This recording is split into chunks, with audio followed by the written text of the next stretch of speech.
Thanks very much, Peter, and thanks very much to Spawforths for inviting CPRE here this evening. Absolute privilege to be here on the platform alongside a number of very other high-quality speakers. A really good programme that you've assembled. And also it's a particular privilege for me to be here because 11 years ago I was here as part of my planning course, and it was really good to meet a couple of my lecturers from 11 years ago, again, who are here this evening. So really good. So that's the statement at the opposition. It's taken from our 2026 vision for the countryside. And you'll be able to see from that my job this evening will be to persuade you to put your vote in the urban intensification box. But just to say a bit more about that, the question, I think when you're considering this question about where will our grandchildren live, it's important to think of the question as well of what will our grandchildren eat as well, because at the moment we grow about 53% of the food that we eat here in this country. And one thing that is certain is that when we've got global trends of population growth, climate change, growing pressures on land, we need to use the land that we have in this country more wisely, and we need to think very carefully about how we use it, how we protect our farmland, alongside building the new housing that we need. And there's a lot of nonsense being talked about by people who should know better. For example, a well-known academic whose name shall remain nameless says that intensive agricultural land has no environmental value. But clearly, if you look at it in the wider picture, the farmland we have is hugely valuable, and the countryside we have is hugely valuable, not just for farming, but also as a place for nature as well, a place where we need to make more room for nature.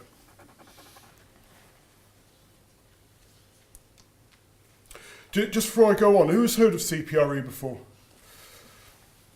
Good, but most of you, that's encouraging. So we were formed in 1926, national charity. These slides I hope will be made available, and you can find out more about us on our website.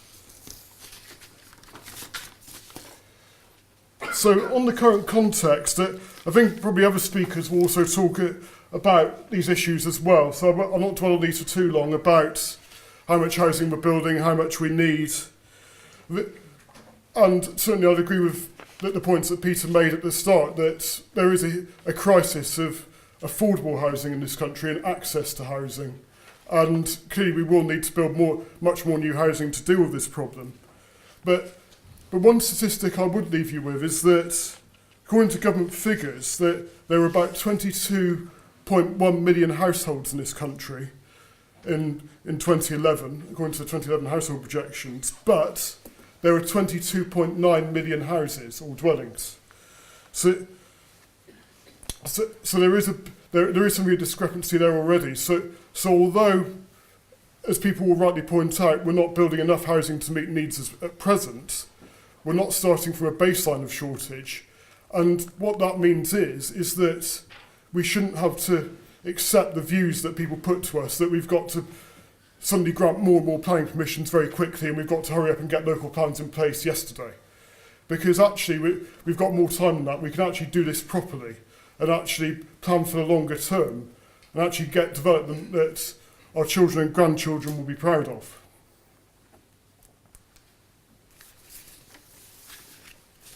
So as I said earlier, for CPRE, a key element of addressing the housing crisis is actually making best use of the land we already have, the brownfield sites we already have. And we're looking into this issue at the moment. We estimate there's at least enough brownfield land available for 1 million new homes across England, and probably quite a bit more than that. And does anyone know this site on the left?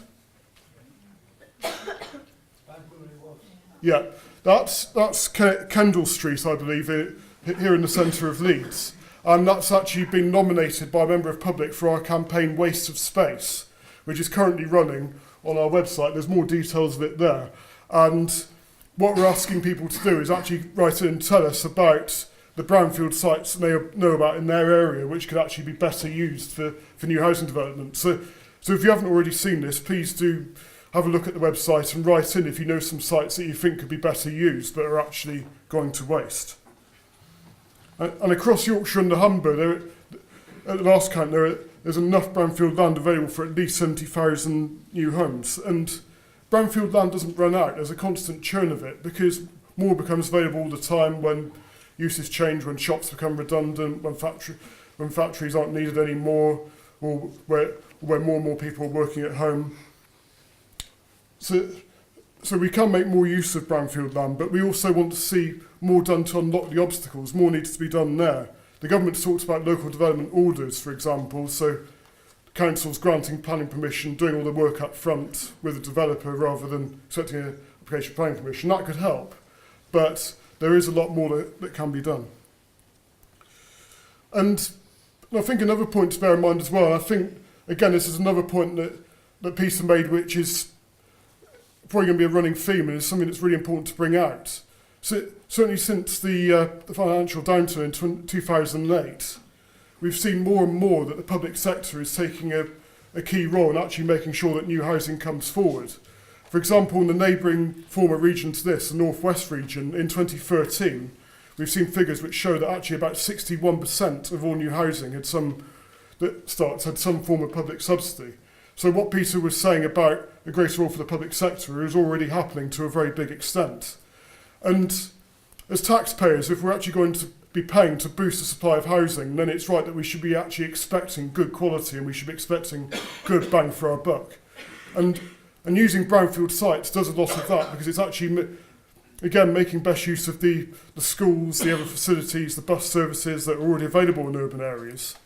But also as well, it's making sure that we're protecting as much of our agricultural land as possible for future generations, and we're not relying on food imports from countries that are going to become under increasing stress themselves. And yes, I will say it, garden cities may play a role in the longer term. But again, it's not about this kind of obsession that many politicians have about getting it all done in 5 years, because no garden city that's been built in this country has ever happened like that. It's taken a lot longer. And have many of you been to Saltaire near here? Quite a lot. And that's a place that's always been a big inspiration for planners. It certainly was for me when I visited. But if we're going to build the new Saltaires, the places of the future, the places that show a visionary approach to planning, they will take time.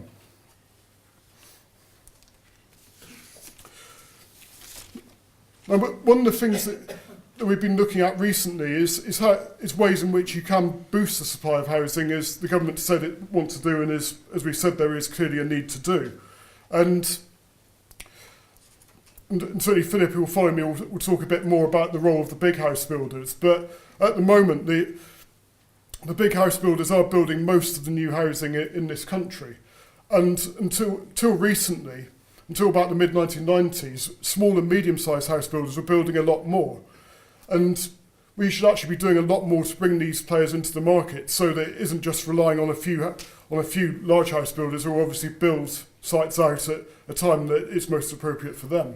We actually need to get all these builders in the market. And the couple of examples here, the site on the left is near Bridgewater in Somerset. This is actually a new build by a small house builder in a village just outside Bridgewater in Somerset. And the site on the right is a good high density scheme in Bristol, which again was built on a brownfield site but also by a small house builder.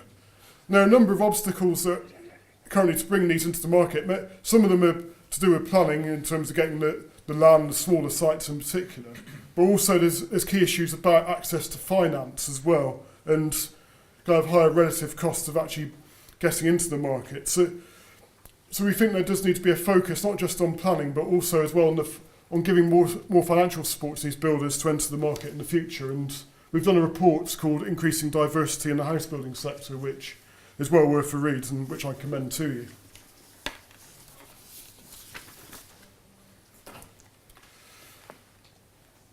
So we are going to build more new housing, but at the same time it's important to remember some of the key planning principles that have guided us and are still valid now.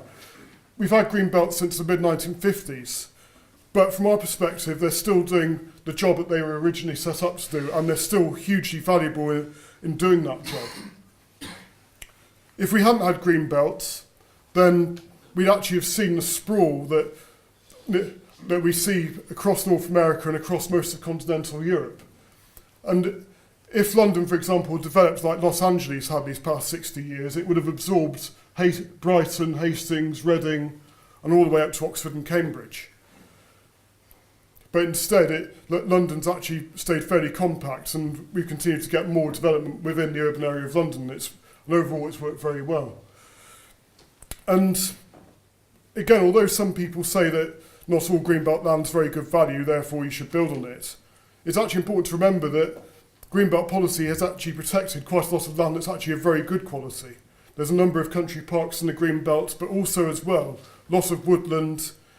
Also, a lot of greenbelt is very accessible, believe it or not. A lot of people argue against this, but actually there's a higher concentration of public footpaths in the green belt around our 10 cities than you'll find in the wider countryside.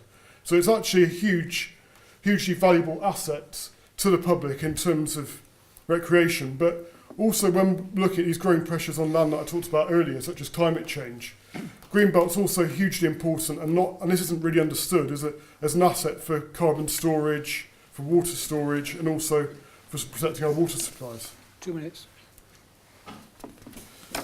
Across the country, it's unnecessarily under threat, and particularly in Leeds, we've seen that the core strategy is talking about building 19,000 houses on the green belt, and that was signed off a few weeks ago. And we think this is actually unnecessary, but because, again, it goes back to my original point. Planning policy at the moment is taking far too short-term approach. It's putting pressure on local authorities just to have this 5-year supply of deliverable sites, but not really thinking about how we actually create better places in the longer term, and how, importantly, how we actually get communities involved in creating local plans and getting a proper say. As Peter said, a lot of people will initially oppose housing development, but neighbourhood planning has shown that if you actually give communities a meaningful voice, they'll actually promote more development in their area than was originally talked about. So if we get better involvement, it can work better. But also as well, we do need to have a more longer-term approach to planning, and we need to use the brownfield sites first and make sure that we understand the value of our green belts, our undeveloped land, and we protect it for future generations. So you'll get all these slides separately. That will set out more detail about what we think about current planning policy, but that's all I have to say for now.